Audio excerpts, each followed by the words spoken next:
سلامونه ملګرو، د جی یو آی یو ورکر دی د عمران خان په حوالې سره څه ویلي دي تاسو یې واورئ او بیا ورته د ساقي جان دغه خبرې هم لږې نوټ کړئ.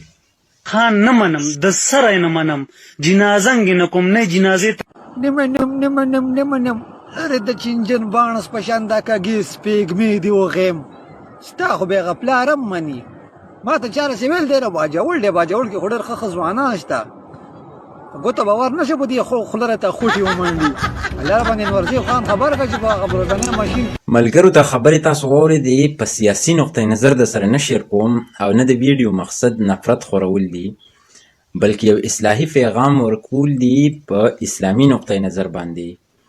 دغه ملګري چې کومې خبرې کړي د دغې نه د عمران خان خلاف د نفرت بی راخیږي دا زه یوازې دا نه فیل کوم بلکې د سوشل میډیا د مخې هر کتونکی به د دې نه واقعده دغه مقصد او د مطلب حاصلی چې دغه د عمران خان خلاف یو نفرت انګیز خبرې ده کړي. که موږ سوچ وکړو نو د ده په وجه د عمران خان یو کار هم نه لیټ کیږي. خدای مکه که چېرته کې دی د عمران خان په جنازه کې شریک نشي نو هیڅ هم نه کیږي، ځکه وایي په یو هندو بټخیله نه روانیږي. یو متل دی که چېرته کې د ښایسته خبرې کړې وي او د نیکو خواهشاتو اظهار یې کړی وی نو ممکنه ده او 100% پاسبل وه چې ده به د ډېرو ملګرو زړونه ګټلي وو. ځکه خو وایي چې د انسان د زړه مثال د یو شیشې دی، شیشه چې کله ماته شي نو بیا نه روغېږي.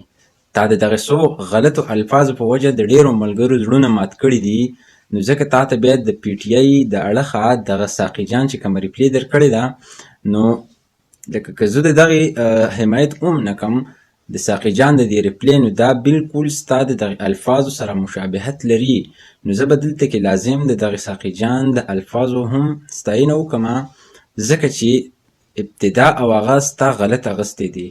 نو وایي چې څه کرې هغه به ریبې، انګلیش کې وایي ایز یو سو سوشل یو ریپ. نو ابتدا دې غلطه کړې ده نو انجام درته هم غلط میلاو شوی. د ویډیو مقصد مې دا و چې امن خور کوي، مساوات امن خور کوي، مینه او محبت د دغې سوشل میډیا له اړخې عوامو ته ورسوي. دا ستاسو په مفادو کې هم ده او د کتونکو په مفادو کې هم ده.